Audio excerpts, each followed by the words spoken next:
Alors voilà, qu'est-ce que tu demandes? Comment ça se fait par Yitro? Nous sommes ici par Yitro.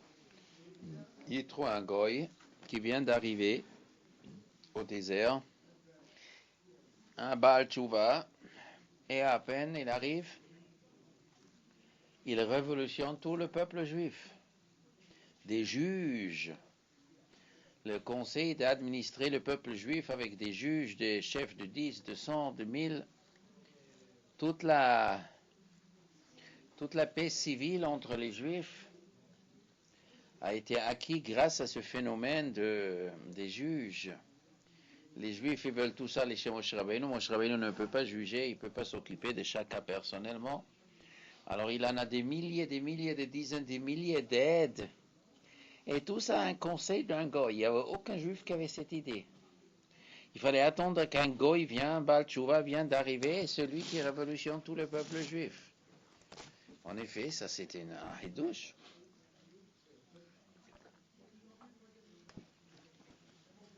Donc d'abord, on voit que quoi? Que des fois, un homme qui vient d'extérieur, il peut voir un défaut dans un peuple que ceux qui vivent à l'intérieur des systèmes ne remarquent même pas. Des fois, on vient d'extérieur, on voit il y a quelque chose qui tombe par an ici. Ce qui est dedans, pour lui, c'est normal, il ne sait même pas qu'on peut faire autrement. Les Juifs, ils suivent Moshe Rabbeinu depuis quelques mois.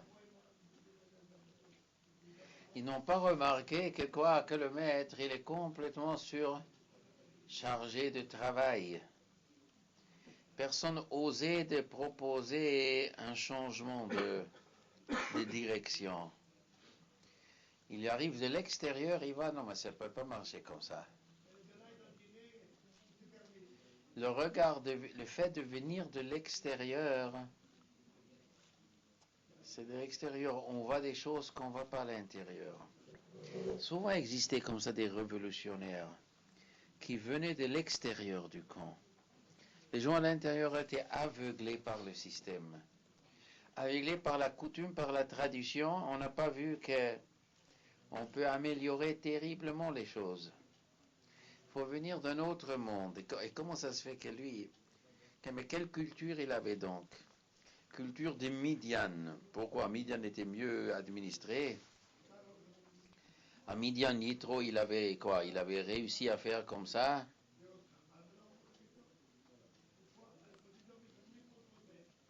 Ça m'étonne que Midian avait été une société où la justice était au top du top. Peut-être oui, peut-être non. Mais peut-être lui, il rêvait de ça. Peut-être lui, quand il était à Midian, il a déjà rêvé à un système de justice. Mais il n'a jamais pu le réaliser, peut-être, là-bas. Mais il a réfléchi au problème. Et pourquoi aucun juif a réfléchi au problème? Parce qu'ils étaient des serviteurs, ils étaient des esclaves. Ils n'avaient pas le temps de réfléchir. Ils étaient submergés 24 heures sur 24 heures dans leur petit travail. Qui a eu l'idée comment il faut gérer un peuple? Lui, il avait le temps de réfléchir, Yitro. Et pourquoi Moshe n'a pas eu cette idée? Aussi, il n'avait pas le temps. Aussi, il n'avait pas le temps de réfléchir. Il était submergé du travail, il n'a pas remarqué que ça ne peut pas rester comme ça éternellement.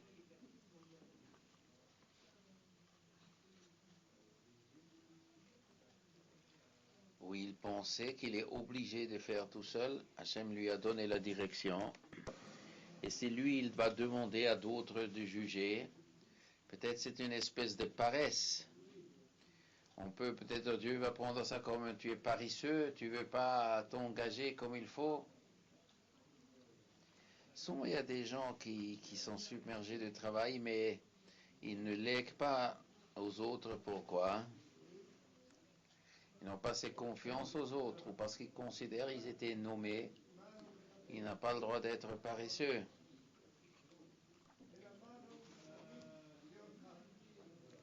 Comment ça se fait qu'il pile Yitro? Mais qu'est-ce qu'il a pile? Qu'est-ce que ce monsieur Yitro?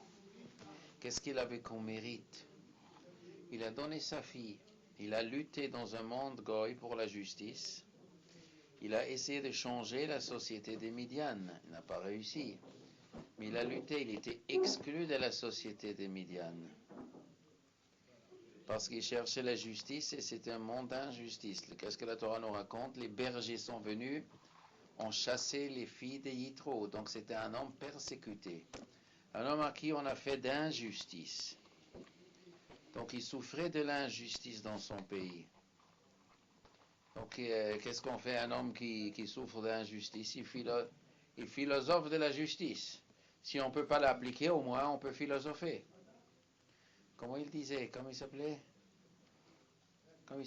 le maître de Platon? Socrate. On a demandé à Socrate, est-ce que c'est bien de se marier? Il a dit oui, c'est bien de se marier, parce qu'il y a une des deux. Ou la femme elle est gentille, et c'est le Gan Eden pour le mari, ou elle est méchante, alors on dit un philosophe, parce qu'elle avait une femme méchante. Et si elle est méchante, alors on dit un philosophe. Alors de toute façon c'est bon. Donc comme il est subi d'injustice, mais il avait du temps de réfléchir, il a élaboré dans sa tête un pays qui tourne rond. Et c'était des idées qu'il avait depuis longtemps dans la tête, peut-être. Maintenant, il arrive chez des juifs, il voit que Moshe Rabbeinu, il juge. Ah, enfin une société qui veut la justice. Mais c'est mal ficelé. Donc, il donne son conseil. Et ça marche. Mais il y avait tellement beaucoup de disputes chez les juifs. Tous les 10 juifs, ils avaient besoin d'un maître. Chaque 10 juifs, ils avaient leur juge, et les 50, et les 100, et les 1000. Tellement beaucoup de disputes il y a. Toute la journée, on se dispute. Non, mais ils étaient nombreux. Il y avait certainement des litiges. Chaque 10 juifs, ils avaient leur juge attitré. Après un chef de 100, après un chef de 1000. Oui, mais il devait avoir des problèmes avec une graduation, certainement. Les 10, des petits problèmes peut-être, et puis plus le problème s'élevait, plus... En vérité, il est marqué, c'était pas que pour juger. Il y avait plusieurs choses ici. C'était aussi Vohodati et Truke Elokim Vetorotav. J'enseigne les lois de Dieu. Les juges, ils étaient des enseignants. C'est-à-dire, Moshe Rabbeinu faisait un cours chaque jour. Et ce cours devait être révisé. Il fallait le comprendre. C'était le rave. Chaque 10 juifs, ils avaient le rave. Qui n'était pas seulement pour gérer les affaires de dispute, qui était là pour leur enseigner. Et s'ils n'ont pas compris, ils sont allés chez lui. Si lui n'a pas compris, lui il allait plus haut, jusqu'en consultant le dernier recours, Moshe Rabbeinu. Mais c'était 10 juifs, ils avaient un rave. Il y a beaucoup de gens comme ça, ils croient qu'on peut vivre sans rave. Ils n'ont pas besoin de rave, ils sont leur propre rave. Ils ne connaissent pas la Torah, mais ils croient qu'ils connaissent assez. Les mêmes erreurs, ils font beaucoup de rabbanim, mais il y a beaucoup de rabbanim qui croient qu'ils n'ont pas besoin de rave. Ils croient qu'eux-mêmes sont des rabbanim. Ils ne savent pas qu'il faut aller chez un plus grand. Et les grands rabbanim peuvent aussi faire l'erreur. Ils peuvent croire qu'eux, ils sont grands rabbanim, ils n'ont pas besoin de plus grand. Il faut un plus grand, il faut toujours un plus grand. Il faut un plus grand, jusqu'on arrive à Moshe Rabbeinu. Si dans ton champ de vision rentre que les halachot que tu connais, et tu le sais déjà, donc ça y est, tu as assimilé cette halakha. Donc tu n'as plus besoin d'un rave au-dessus de toi parce que tu connais déjà. Seulement les gens, ils ne savent même pas combien de halachot, ils ne savent pas, c'est ça le problème. On n'a même pas aucune idée combien de gestes et combien de paroles et combien de comportements on fait toute la journée et on ne sait même pas réfléchir qu'est-ce que le bon Dieu en vérité il pense. On n'est même pas au courant qu'il y a un problème. Plus qu'un homme il est grand, plus il sait qu'il y a un problème dans ça, dans ça, dans ça. Les grands demandeurs de questions sont plus qu'ils sont chacham, plus ils demandent. Les simples, ils ne savent même pas qui a quoi demander. Et si on sait qui a demandé, on ne sait pas qui demander. Ça, c'est notre problème. Qui peut donner une réponse? Ça, c'est le grand problème. Qu'est-ce qu'on doit dire? Comment on doit le dire? De quelle façon il faut le dire? On nous demande un renseignement. On nous demande un renseignement sur un chiddour. Voilà, monsieur Haïdon. Vous connaissez la famille tel et tel? Un garçon, oui, c'est des gens bien. On peut. Il y a une fille de Madame Tellet, elle aurait bien voulu se marier avec monsieur. Vous les connaissez? Qu'est-ce que vous en dites? Aïe, aïe, aïe, aïe, qu'est-ce que j'ai dit? Si tout est super, je dis tout est super. Si ce sont des monstres, je dis ce sont des monstres, laissez tomber. Mais si ce sont ni super ni des monstres, c'est des gens.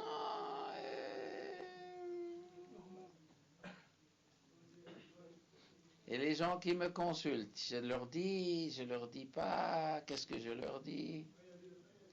Jusqu'à où j'ai dit, dans quelle tonalité je le dis? Oh, si c'est un grand assassin, je dis, voilà, le père était 30 années en prison pour meurtre de grand-mère. Bon, ça je peux dire, ça va. Mais si c'est pas comme ça, il a fait 3 mois de préventif pour un petit attouchement. Qu'est-ce que je sais, moi? Et là-bas, ils parlent un peu. Non, non, pas de crime, pas de ça. Ils sont un peu grossiers. La parole n'est pas très jolie, mais ils sont gentils, mais ils sont un peu bruts. Je dis quoi? Je casse? J'ai dit, c'est des brutes, c'est foutu. Bon, jamais trouvé un chidour. Mais la fille, elle est gentille. Elle est obligée de souffrir à cause du père. Mais qu'est-ce que ce jeune homme-là, il a besoin d'avoir une belle mère casse-pied? Mais peut-être lui aussi, la mère casse-pied. Peut-être il est habitué. Peut-être ça ne la dérange pas. Peut-être il ne trouve pas d'autre chidour. Peut-être il trouve mieux et c'est pas une bonne affaire pour lui. C'est lui une bonne affaire.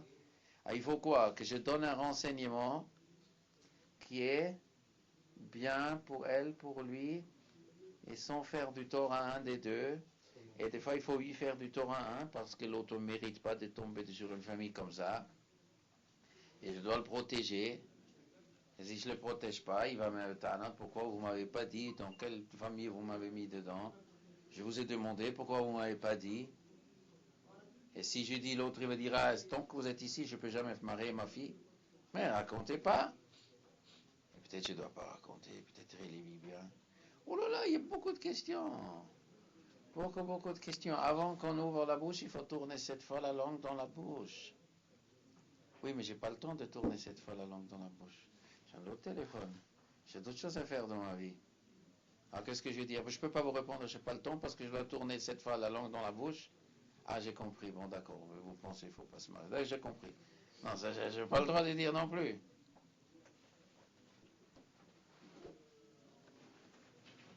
C'est des grandes questions. C'est des questions d'assassinat.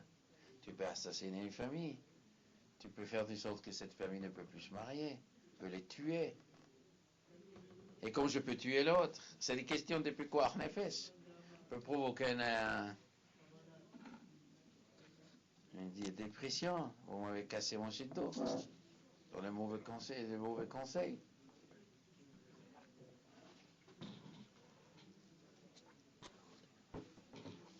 C'est des grandes questions. La langue. Quoi dire?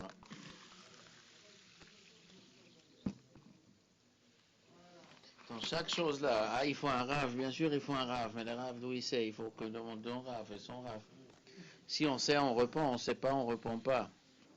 Encore il faut trouver un rave qui est honnête de ne pas répondre quand il ne sait pas. Et si on tombe sur quelqu'un qui ne sait pas, il répond. Comme un médecin, il y a des médecins qui ne savent pas analyser, ils ne savent pas qu'est-ce que c'est, ils répondent quand même. Non, vous n'avez pas besoin de spécialiste, c'est bon, vous prenez cette crème, c'est bon. Et passe à côté des maladies peut-être.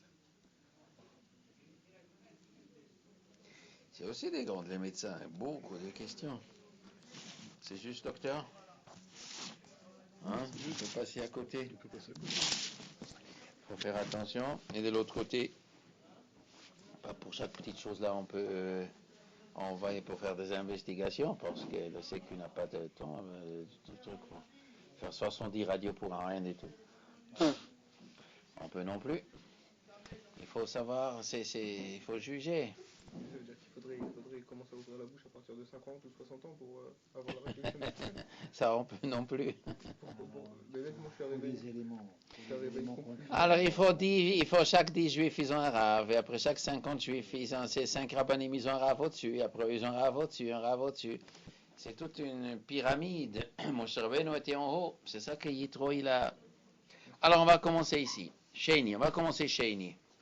Donc, c'est chapitre Yudchet, Pasuk Yud Gimel. Et ce fut le lendemain de l'arrivée de Yitro. Vayeshev Moshe lishpot et ha'am. Et Moshe, il était assis pour juger le peuple. Au moins, il était assis, pas debout. Au moins, il était assis. Pour répondre, il faut être assis. C'est une halakha. Il ne faut pas répondre debout. Halakha Shulchan Aruch. Une question délicate, on ne répond pas debout. Il faut être assis. Pourquoi?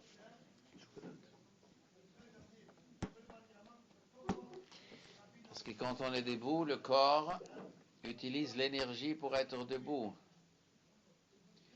Et pour répondre, il faut prendre toute son énergie. Il faut que toute l'énergie se concentre avant que tu réponds. Et il ne faut pas dépenser d'énergie pour des broutilles. Tu es debout, alors les pieds, déjà, et 30% de l'énergie de l'homme, il est déjà consumé par le fait qu'on se fatigue. Après, il ne reste pas assez d'énergie pour la réflexion. Pour ça, il faut être assis. Voyez, chef Moshe, il était assis, lishpot et ta'am. Alors, ça veut dire quoi exactement le mot lishpot? Normalement, on traduit lishpot juger, c'est-à-dire qu'il y a une dispute entre deux personnes.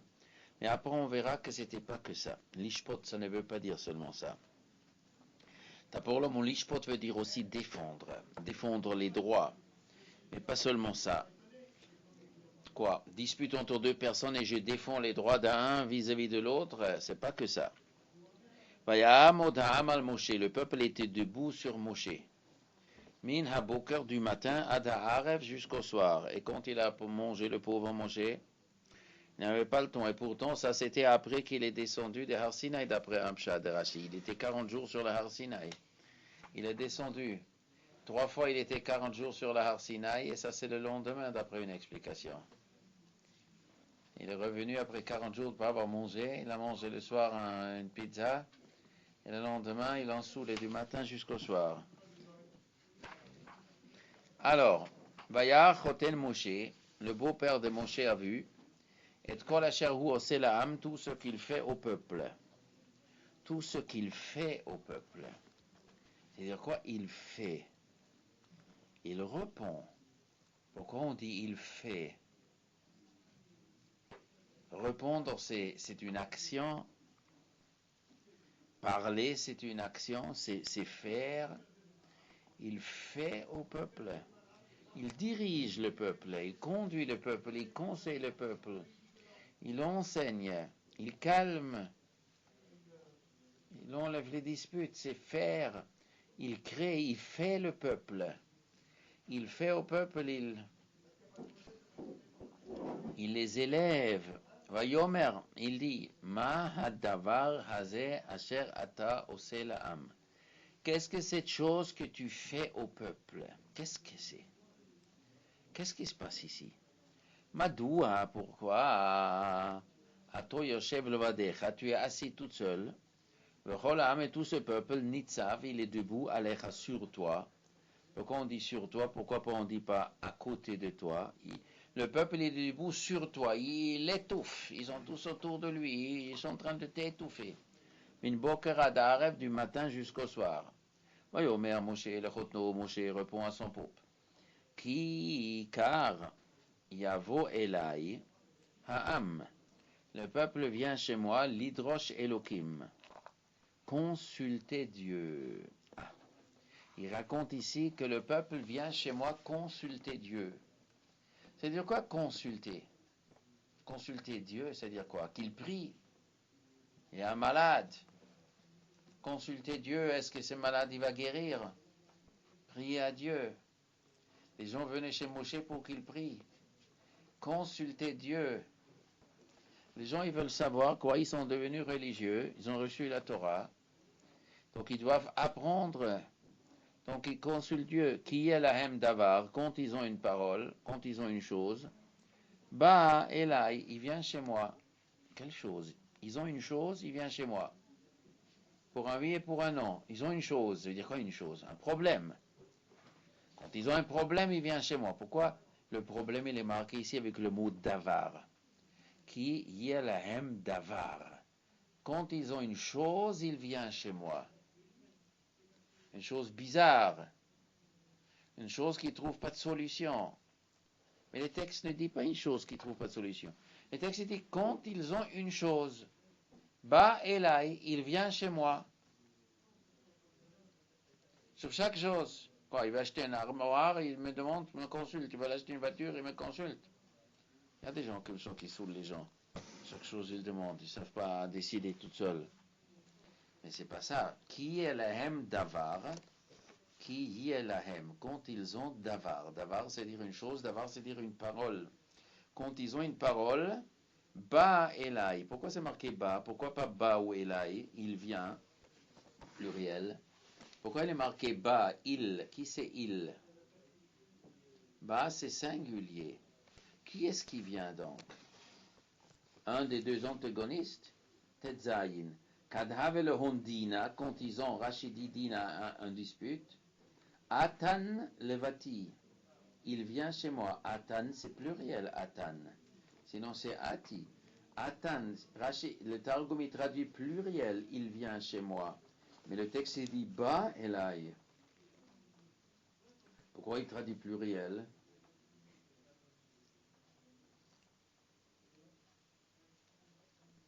Rashi dit qu'il y a lahem davar bala mi shahaya lo hadavar ba elai. Celui qui avait quelque chose. Il avait quoi? Il a constaté un vol. Il a constaté une injustice. On l'a insulté. Monsieur Moshe, quelqu'un m'a insulté. Prenez ma défense. Quelle est la loi? J'ai le droit ou j'ai pas le droit de réclamer? Il fallait commencer tout. Tout le peuple juif était éduqué d'A jusqu'à Z. Depuis le début. Il m'a insulté. Quels sont mes droits? Je peux demander d'argent, pas d'argent. Il doit s'excuser, il ne doit pas s'excuser. Qu'est-ce qu'il est permis? Est-ce qu'on a le droit de s'insulter? Peut-être il a le droit de m'insulter. Peut-être que c'était pas correct. Qui est le hem davar, quand ils avaient une parole, ils avaient une chose qui sortait du lot, ba elai. Il est venu chez moi. Monsieur le rabbin, comment il faut que je gère cette affaire? Veshafateti. Alors j'ai jugé. Ben ish ou ben reu, entre un homme et son copain. Entre un homme et son copain.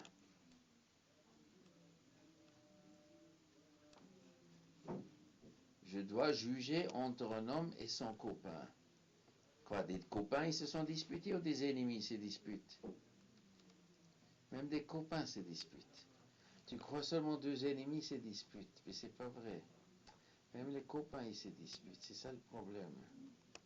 Les meilleurs copains, à un moment, ils commencent à se disputer. Ça, c'est la tragédie. Et ça, c'est les pires des choses. Quand c'est un ennemi, au moins, c'est clair. Mais quand c'est entre copains, entre associés, dans la famille, et on ne s'entend pas, c'est très difficile. On ne sait pas quoi gérer. Autant qu'on sait plus ou moins gérer un dispute avec un ennemi, on ne sait pas gérer avec un ami.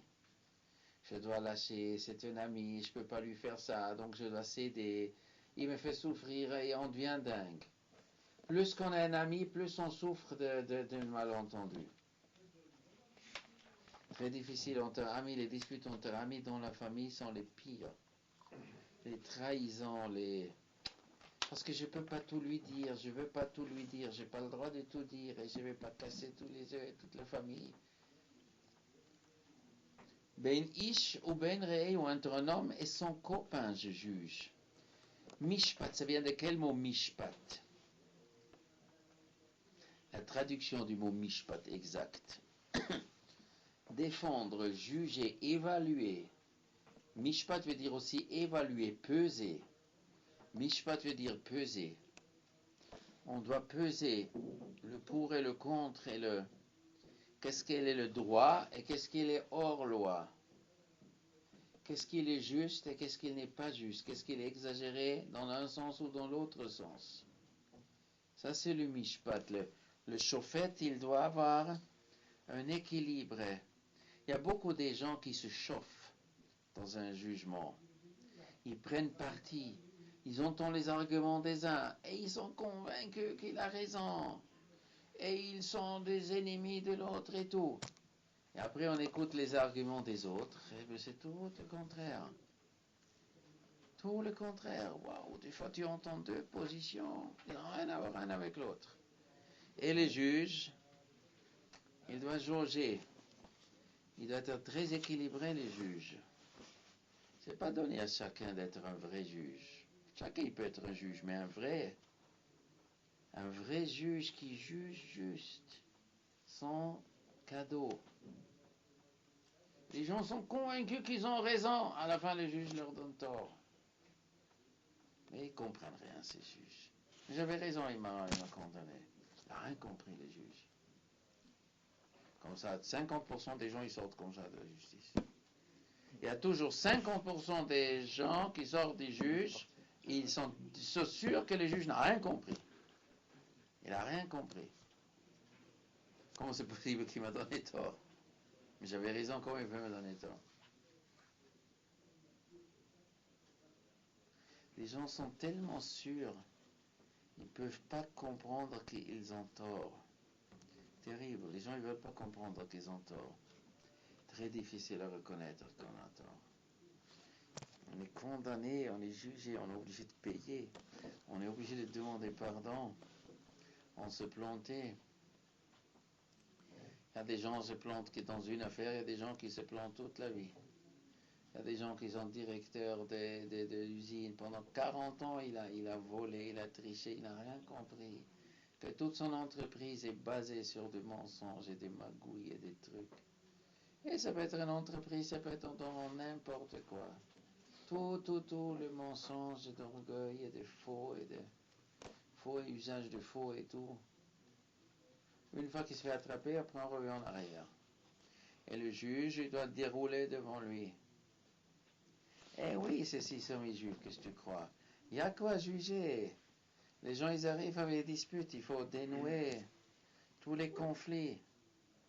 Des conflits de famille. Il faut dérouler les mains. C'est un juge, il doit être un psychanalyste un peu aussi. En plus, il doit être un homme honnête. Droit, parce que si les juges lui-même c'est un voleur, comment va-t-il juger le vol? Lui-même, il vole. Moshe Rabbeinu n'a pas nommé d'autres juges. Peut-être il ne savait pas qui on peut nommer juge. Il ne connaissait pas encore les gens. Alors, Veshefateti ben Isho ben Rehodati, et je fais savoir, et Chukei Haelokim, les lois de Dieu, Vet Torotav et ses enseignements. Donc le jugement et les enseignements de Dieu, Torotav, c'est Torot, c'est pluriel, Torotav. On dirait, Torah, c'est un enseignement, Torotav, les enseignements, ses enseignements. Il y a beaucoup de Torot. C'est marqué Torah, Zot Torah Tola, Zot Torah Shlamim, Zot Torah Hanazir, Zot Torah Menegat Sarat. Il y a souvent le mot Zot Torah. Ça, c'est la Torah, c'est-à-dire ce sujet. Combien de fois le mot Torah est marqué dans la Torah? Zot Torah. Il y a beaucoup de fois dans la Torah. Toutes les différences, c'est une Torah entière. Chaque chose est une Torah entière. Alors j'enseigne aux Juifs. Voyons, mais Chotel Moshe Elaf. Et le beau-père de Moshe disait Elaf. C'est quoi Elaf? À lui. Pourquoi la Torah dit parler à lui? C'est-à-dire à lui personnellement. Pas devant les gens. C'est-à-dire le conseil que Yitro il a donné, il n'a pas donné devant les gens. Il a dit Moshe, viens, je veux te parler en cachette. Personne ne doit entendre ce que je te dis maintenant. Voyons, Chotel Moshe Elaf. Il a dit à lui.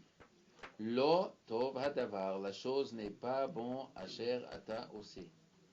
Aïe, aïe, aïe, un beau-père qui dit à son gendre, c'est pas bien ce que tu fais. Ça aussi c'est délicat, parce que si les gens n'acceptent pas ce que le beau-père il dit, et ça peut être des histoires avec la femme. Un beau-père normalement ne doit pas tellement se mêler. Il peut provoquer un dispute dans la famille. Et Yitro il s'est quand même mêlé. Malgré qu'il est le beau-père, il s'est quand même mêlé. C'est un redouche. C'est un redouche. Il s'est dit, Moshe ne va pas être fâché avec moi. L'otov hadavar, c'est pas bon ce que tu fais. Navol tibol, fané tu vas faner. Gam ata, aussi toi. Pourquoi elle dit aussi toi? Gam ha'amazé, aussi ce peuple asher est marqué avec toi. Aussi toi, aussi le peuple. Les deux ils vont faner. Toi tu n'auras pas de force, c'est le peuple. Et pourquoi le peuple va faner?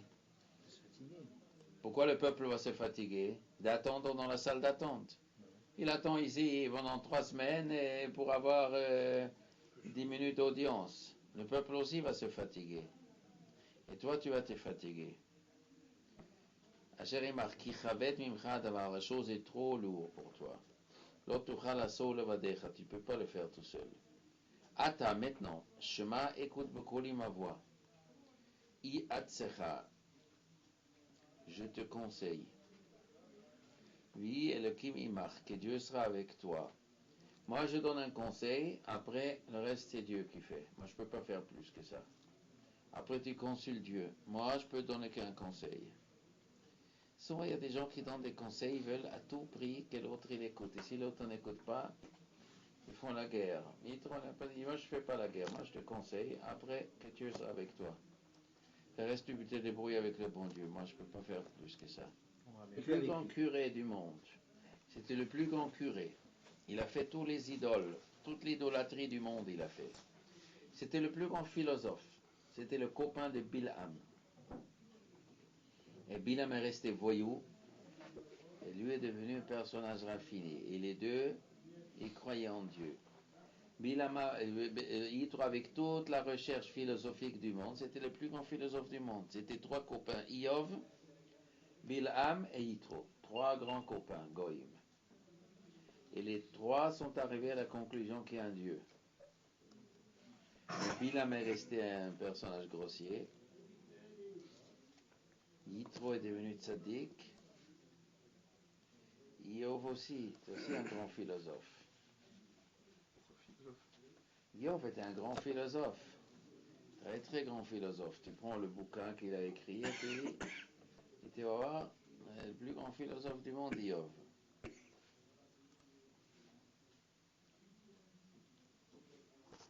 Alors, Heye ata la'am moul ha'elokim. Sois toi la'am pour le peuple, moul ha'elokim en face de Dieu. Ton service pour le peuple doit être que tu seras en face de Dieu. C'est-à-dire, tu es le consultant, tu consultes Dieu. Veheveta, tu apportes à toi et ta dvarim, et la Elohim, les paroles vers Dieu. Toi, tu fais le lien entre le peuple et Dieu, tu consultes Dieu. Quand les gens ils ont une question, ils viennent chez toi, toi tu parles avec Dieu, tu lui poses la question. Vehizharta ethem, et tu vas les avertir. Et ta chukim et ta torot, les enseignements. Odata lahem, tu vas leur faire savoir et ta derech el chuba, la route sur laquelle ils doivent marcher. Là, tu vas leur indiquer la route sur laquelle ils doivent marcher. Vetamaase est l'action asher ya'ason qu'ils doivent faire. C'est-à-dire quoi la route sur laquelle ils doivent marcher? Il y a une route sur laquelle on avance dans la vie. Tu vas leur indiquer la route. C'est-à-dire quoi la route? La route de la justice, la route de la réussite, la route de façon qu'il n'y a pas de dispute. C'est-à-dire, il y a des gens qui toujours ils sont en dispute parce qu'ils sont sur une mauvaise route. La route, ça veut dire c'est le comportement bien raffiné d'un homme de façon qu'on peut éviter les conflits. Après, il y a peut-être encore des conflits. Mais où il y a des gens qui sont toujours en conflit, il y a des gens qui sont presque jamais en conflit. Parce qu'ils évitent les conflits, parce qu'ils sont intelligents, ils savent sur quelle route il faut aller. Regarde le Rambam Hilchot Deot, route qu'un homme doit choisir. Rabbi Omer. Comment commence la première Mishnah du deuxième période des Pirkei Avot? Rabbi Omer, Eizeu derech yeshara sheyaver Adam. Quelle est la route droite que l'homme doit choisir? Voilà la question que Rabbi demande. Toi, tu demandes la question de Rabbi. Alors, il faut lire le Rambam Hilchot Deot, évidemment. Comment on doit se comporter? Ouais. Alors, Ve'ata et toi. Donc ça, c'est la première des choses. Toi, tu dois être en face de Dieu et tu enseignes au peuple le chemin qu'il doit marcher. Tu leur enseignes comment il faut se comporter de façon que ça évite les problèmes. Prévoir, prévenir est mieux que guérir. Vata, et toi. Techeze mikol ha'am. Techeze, c'est quoi techeze? Tu observeras. José, c'est un homme qui va loin. José, c'est un observateur, un voyant. Tu vas observer Mikol Ha'am de tout le peuple, hein? Anshe Chayil. Des hommes Chayil. C'est quoi Chayil? Chayil, ça veut dire costaud, courageux. Chayil, Chayil, c'est dire aussi armé, des gens militants, des gens avec punch. Tu vas choisir des hommes forts, Anshe Chayil, comme des soldats, des militants, des gens dégourdis. Yirei Elohim qui craignent Dieu. Anshe Emet, des hommes de vérité. Ça veut dire quoi des hommes de vérité, des gens qui cherchent la vérité, qui ne cherchent pas le mensonge, des hommes vrais. Soné Batsa qui détestent le vol, qui détestent Batsa. C'est quoi Batsa? Batsa, c'est dire le vol. Des gens qui détestent le vol. Détester le vol. Pas seulement qui évitent le vol, qui le détestent. Des gens qui craignent Dieu. Vesamta alehem, et tu installeras sur eux, sur les Juifs, Sarei alafim, des ministres de 1000, Sarei meor, des ministres de 100, Sarei chamishim, des ministres de 50, Sarei asarot, et des ministres sur 10. Et d'où il a cette armée des ministres? Ça, c'est les gens qui ont quoi? Ces qualités. Ils sont courageux. C'est-à-dire quoi courageux? Pourquoi le juge doit être courageux? Pour ne pas se laisser impressionner par le richard, par le fort, par le puissant. Quand un riche, un pauvre, il vient chez le juge, et le juge, il voit que le pauvre, il a raison. Mais les richards, ils ont le long bras. Ils ont le bras long. Monsieur le juge, si vous me condamnez, je casse la baraque. Et ils font des manipulations. Qu'est-ce qu'il y a comme manipulation dans la justice? Combien de manipulations il y a? Des gens courageux qui craignent Dieu. Pourquoi craindre Dieu? Parce que si on ne craint pas Dieu, il n'y a rien à faire. Il n'y a rien à faire. Parce qu'il n'y a que Dieu qui sait que si tu triches ou pas.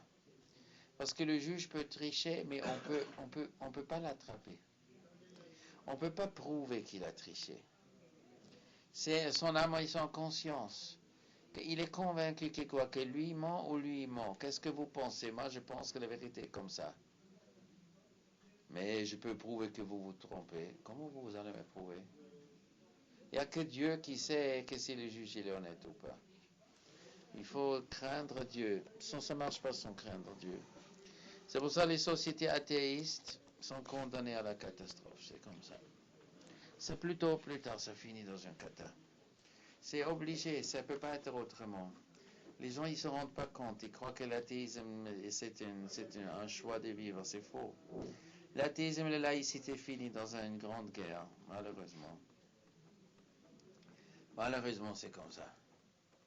C'est à prévoir une guerre civile. Il faut savoir que l'Europe est malheureusement condamnée à une guerre civile. Ils vont se tous disputer à la fin. Tant qu'il y a de l'argent pour tout le monde, ça va.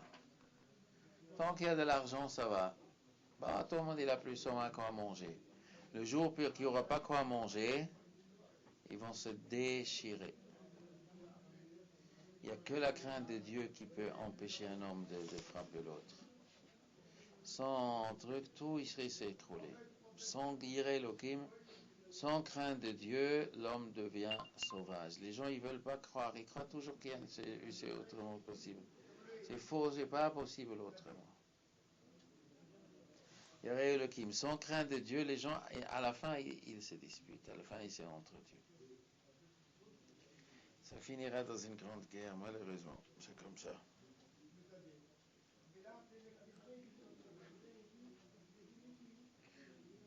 La police seule ne peut pas faire, c'est pas vrai cette histoire.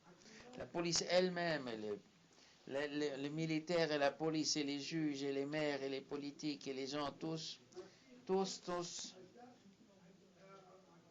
y tournera après à la... Sans crainte de Dieu, c'est comme ça, c'est la guerre civile à la fin. Il faut éduquer les gens, il faut des juges qui craignent Dieu. Alors, il faut que le peuple craigne Dieu, mais d'abord il faut que les juges craignent Dieu.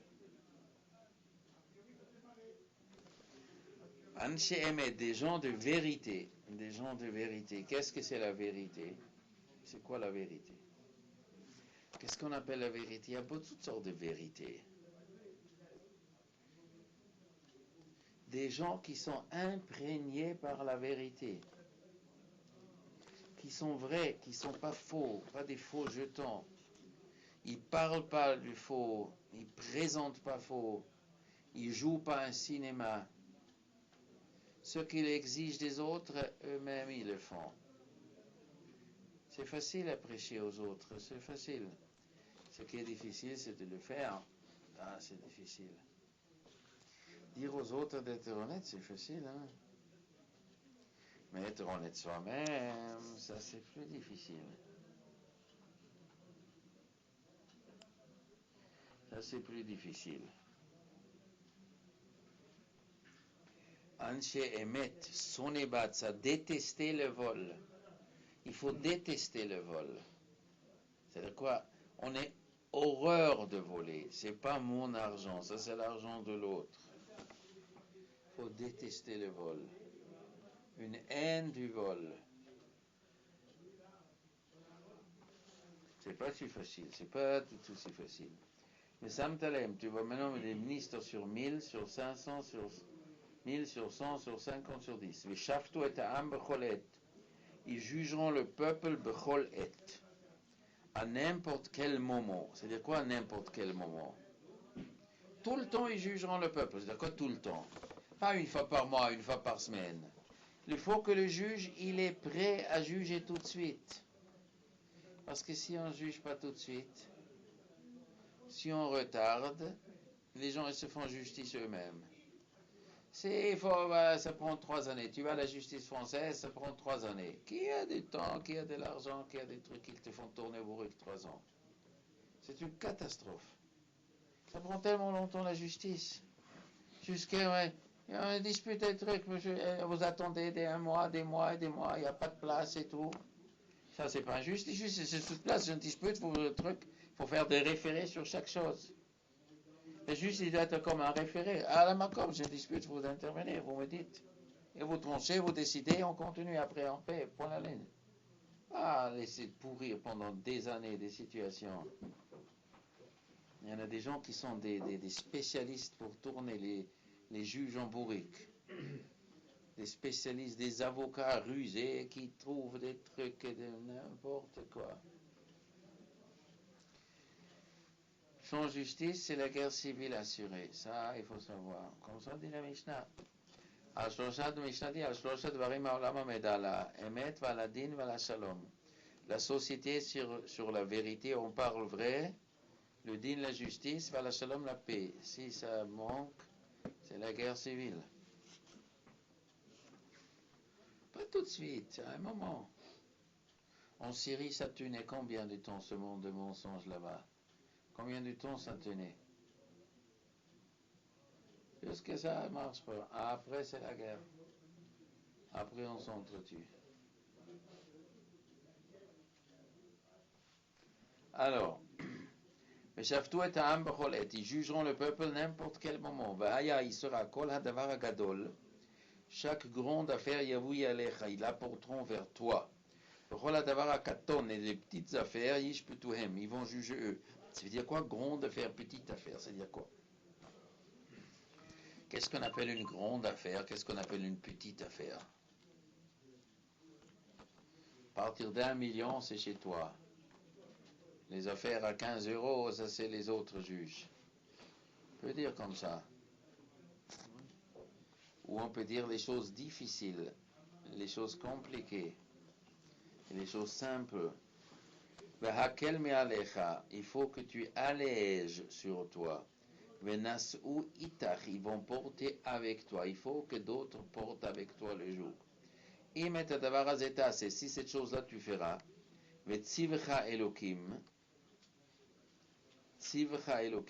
Dieu t'ordonne.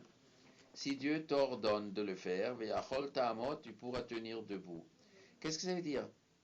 Si tu fais cette chose-là et Dieu l'ordonne, il faut dire le contraire. Si Dieu l'ordonne, tu feras comme ça. Et pourquoi ils mettent Moshe avant Dieu? Si toi tu fais comme ça et Dieu t'ordonne de le faire. Attends, il faut d'abord que Dieu l'ordonne, après tu le fais. Quand il faut mettre Dieu devant le fait accompli. C'est-à-dire, c'est toi tu dois le faire et Dieu te l'ordonne. C'est-à-dire, Dieu il ordonne d'après ce que l'homme y choisit. Tu peux choisir. Tu montres à Dieu que tu es capable de le faire. Après Dieu il va dire fais comme ça. C'est-à-dire, tu dois commencer avant que Dieu te l'ordonne. Im et davar hazeh ta'aseh. Si cette chose-là tu fais, quelle chose tu fais, que tu choisis?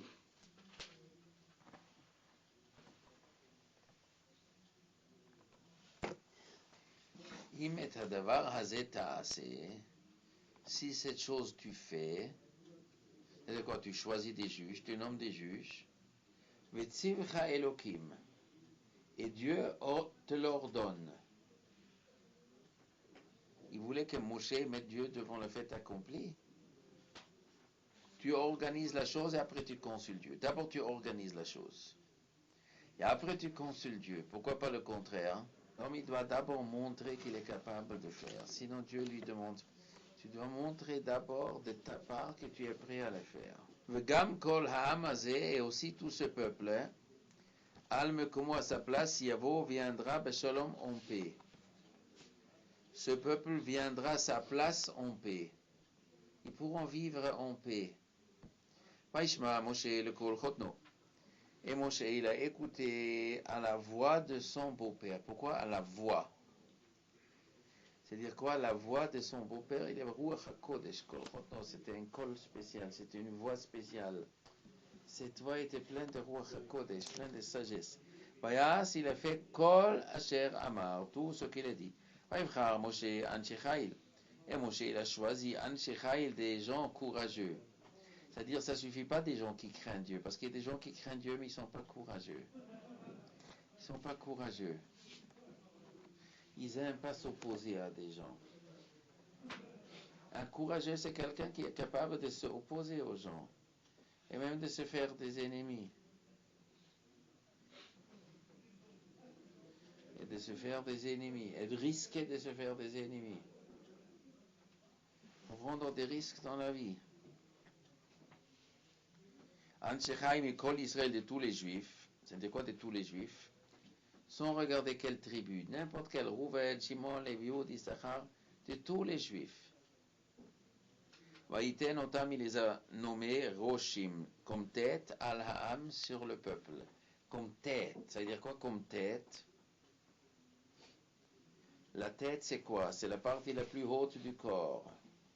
C'est la partie qui réfléchit. C'est la partie qui dirige. Le système nerveux, les ordres, le pied et la main bougent parce que le cerveau donne les ordres.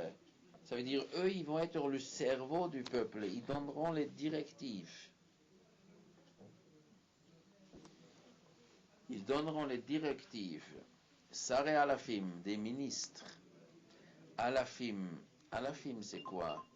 Des milliers, c'est pluriel Alafim. Des ministres des milliers, c'est-à-dire quoi? Sur des milliers. Saré Meod, des ministres sur des centaines, Saré Chamishim et Saré Asarot. Beshofto et Ta'am Bechol et. Ils jugeront le peuple à n'importe quel moment. Mais la nuit, on n'a pas le droit de juger la nuit.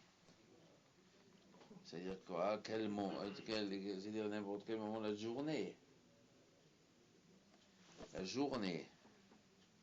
Bechol et. Pourquoi c'est marqué Bechol et? Tous les jours. Shabbat, on ne juge pas. Pourquoi on ne peut pas juger la nuit ou le soir? Comme ça, il est marqué, la nuit, on n'a pas le droit de juger. Peut-être Hachem, il a peur qu'on va être fatigué. Peut-être on ne va pas bien. Peut-être les témoins, ils vont être fatigués. Peut-être les gens qui argumentent sont fatigués. La nuit, il faut se reposer la nuit. C'est le jour qu'on est actif. c'est pas un moment de juger.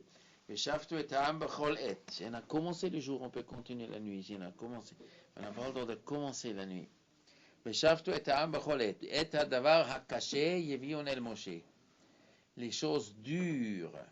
Avant, il a parlé des choses grands et petits. Et maintenant, il parle de dur et de petit. Et hadavar hakaché yevion el Moshe. Les choses dures apporteront à Moshe. Vechol hadavar hakaton. Et chaque petite chose, yishputohem. C'est eux qui jugeaient. Vaishlach Moshe et Trotno, et Moshe il a renvoyé son beau-père. Mais il est parti vers son pays. Pourquoi il a renvoyé Moshe? Il a foutu dehors. Pourquoi? Il a renvoyé son beau-père. Pourquoi? Un conseil c'est bon, 2 fois c'est trop. Ne me donne pas d'autres conseils. Quand il a renvoyé, c'est Yitro, il voulait partir. Après, c'est marqué que Yitro, il voulait partir. Et Moshe voulait le retenir.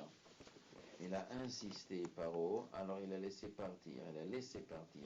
Rachidi, il est parti pour convertir sa famille. Yitro, il a amené après toute sa famille. Et c'était une famille des tzadikim. La famille d'Yitro était extraordinaire, que dans la Tanakh sont convertis. C'était une famille phénoménale. Yitro a une grande intelligence. Ils étaient beaucoup de Dayanim en Sanhedrin avec Otniel ben Knaz en Eretz Israël. C'est une famille hyper Yitro. Il est parti convertir toute sa famille, mais il est venu seul, il est venu avec sa fille, avec Tzipora et les 2 enfants de Tzipora. Ils sont venus à 4. Maintenant, il a amené sa femme et les autres enfants et toute la famille. Ça veut dire quoi? Il a vu que ce peuple tourne rond. Il est venu visiter son gendre.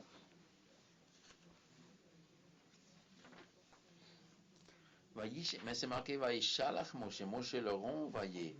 C'est pas marqué qu'il est parti tout seul. C'est marqué Moshe le renvoyé. C'est-à-dire quand tu dis Shaliach, Vaishlach, c'est Shaliach. Il a nommé Shaliach, c'est-à-dire Moshe. Il a nommé Yitro, va convertir ta famille. Il lui a donné une mission à faire. Pourquoi? Parce que Moshe, en vérité, il doit influencer les goïms aussi. Moshe devait influencer les goïms aussi, ce goï qui veut. Les autres, ils ne voulaient pas. Yitro, il voulait, oui. Il a reçu une mission Yitro. Où il me faut des gens comme ça. Tu sais, tu es intelligent, toi, Yitro. Ah, même à toute la famille. J'aurais d'autres conseillers. Tu m'as donné un bon conseil. C'est-à-dire, Moshe, il a vu qu'il a archi intelligent, c'est Yitro. Il dit, amène-moi toute ta famille. On a besoin des gens comme ça chez nous.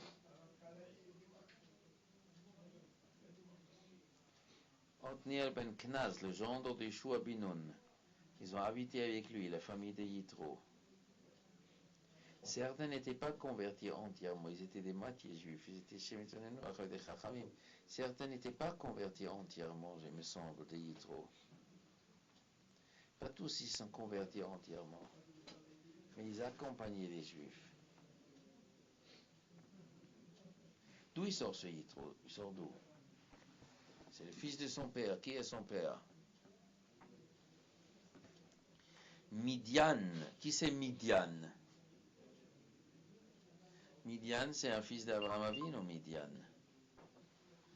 Midian, Abraham Avinu, à la fin de sa vie, il avait 6 enfants. Il s'est marié avec, comment il s'appelle, la dame? Ketura. Vous avez ici le Chumash?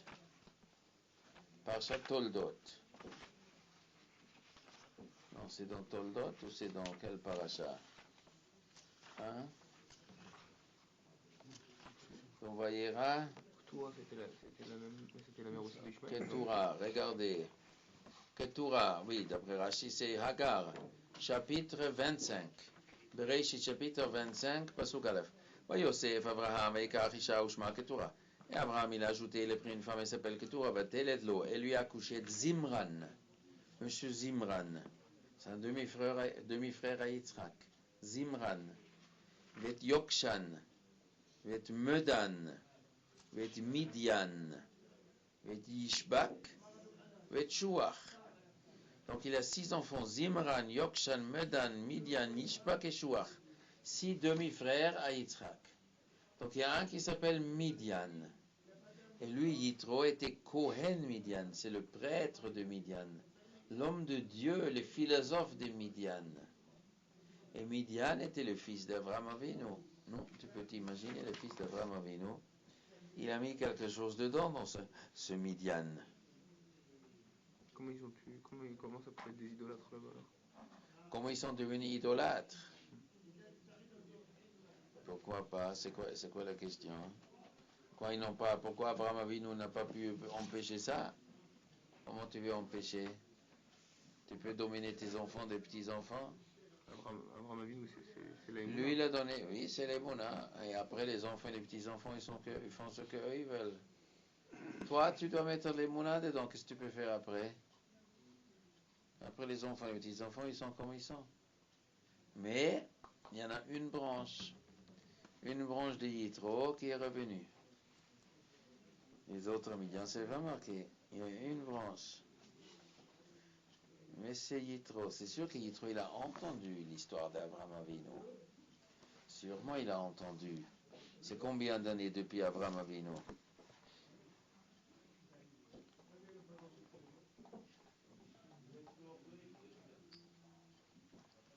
Depuis la naissance d'Abraham, d'Yitzhak, jusqu'à la sortie d'Égypte, il y avait 400 ans. Et Yitzhak, il est né quand Abraham il avait 100 ans. Et Abraham, il s'est marié avec Keturah quand il avait 140 ans. Donc ça fait 360 années. Donc cette histoire-là que M. Midian est né, c'est 360 ans. Donc lui, il est combien en génération? 360. Aujourd'hui, 360 arrière, ça fait quoi? 1660. 1660. C'est ça? Hein? 360 ans. 1640. 1640, voilà. Ah, c'est beaucoup d'eau qui a coulé dans la Seine depuis 1640. Hein? Donc il est venu ce Yitro. Yitro, ça veut dire quoi, Yitro? Yeter. Yeter veut dire quoi? Ajouter. Ajouter. C'est quoi ajouter? Monsieur Ajouté, bonjour Monsieur Ajouté. C'est-à-dire quoi? Bonjour Monsieur Ajouté, c'est-à-dire quoi? Il apporte un plus, il rajoute. Il ajoute quelque chose au peuple juif. Il a ajouté les juges, il a ajouté, il a enrichi le peuple juif, il a ajouté quelque chose. Et lui-même, il est ajouté au peuple juif. Il a ajouté quelque chose dans la Torah.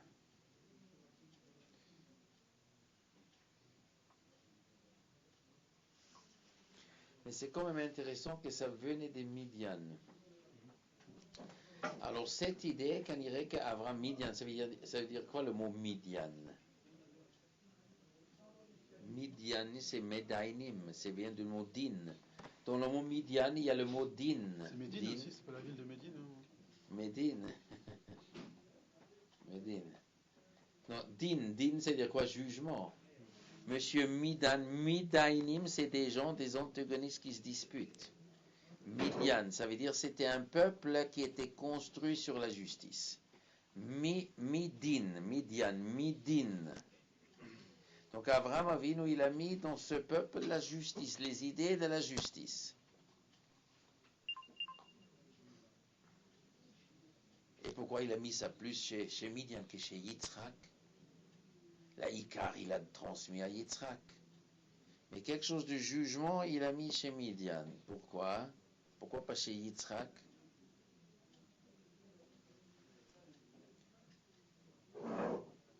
Yitzhak aussi, il avait du jugement. Midatadin. Yitzhak aussi, il avait du Midatadin. C'est la Gvura.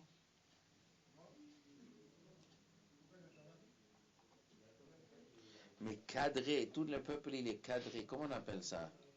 Cadré? Comment on appelle ça? Les juges partout, comment on appelle ça? Structuré, un autre mot je cherche. Ça traverse partout. Stratifié, non? C'est un maillage. Maillage. Un maillage. Ça, cette idée était dans chez Midian. Peut-être parce que comme c'était un monde goy, oui, peut-être à Yitzhak et Yaakov, il leur a appris l'ifni mishurat adin. Parce qu'il y a la justice, il y a à faire plus que la justice. Un homme pieux ne cherche pas la justice, il va plus loin que la justice. On est gentil, quand on est gentil, on ne connaît pas bien les lois. Qu'est-ce que j'en fous, mon argent, ton argent, de toute façon, je vais te l'offrir. Je donne staka, je vais aller plus loin que la justice. Donc peut-être les Juifs, ils étaient nés dans un chesed, donc on ne connaissait pas tellement la justice. Mais il faut la justice existe, mais les goïms, il n'y avait pas les fnim et juratadin. Vous faites la vraie justice, vous vous éduquez justice. Avraham Avinu la sot tzedaka ou mishpat. Il est éduqué toujours céder. Céder. Quand il y a un truc, cède à l'autre. C'est très bon de céder, mais ce n'est pas un juge. Le juge n'est pas là pour céder. Le juge, il a dit ce qui est vrai. Seulement, un homme à titre personnel, il peut toujours faire de chesed plus que la justice. Peut-être c'est ça qu'Abraham, il a laissé chez Yitzhak la midat de chesed. Et à Midian, il a donné la justice. Après cette justice, il fallait l'amener. Parce qu'il faut qu'il y ait un peuple de justice aussi. Il a planté une graine qui est revenue après, quoi. Il a semé une graine, que ça se développe chez eux, et après ça vient. Mais comment que ça se fait que Moshe n'ait pas pensé à ça? Parce que Moshe, c'est quand même, il a sorti le peuple d'Égypte, il a été élevé à la cour d'Égypte aussi, il a fait l'ENA égyptien. C'est pas le, quand même. Comment se fait-il qu'il n'a pas pensé à ça en gérant un peuple? C'est quand même un maître. Il n'avait pas le temps de réfléchir. Tu as accaparé. Non, il a réfléchi, il réfléchissait, c'est un maître. C'est ça que je n'arrive pas à comprendre. Comment que ça se fait que ça soit Yitro qui lui a amené cette solution? Parce qu'il avait un homme de cette envergure. L'héritage d'Abraham, Yitzhak, Yaakov. C'était pas le même héritage que. Il avait peur parce que lui, il a parlé avec Hachem. Donc il a dit, il n'y a que moi qui parle avec Hachem. Les autres ne peuvent pas parler avec Hachem, donc il n'y a que moi qui connais. Ouais, peut-être ça plutôt.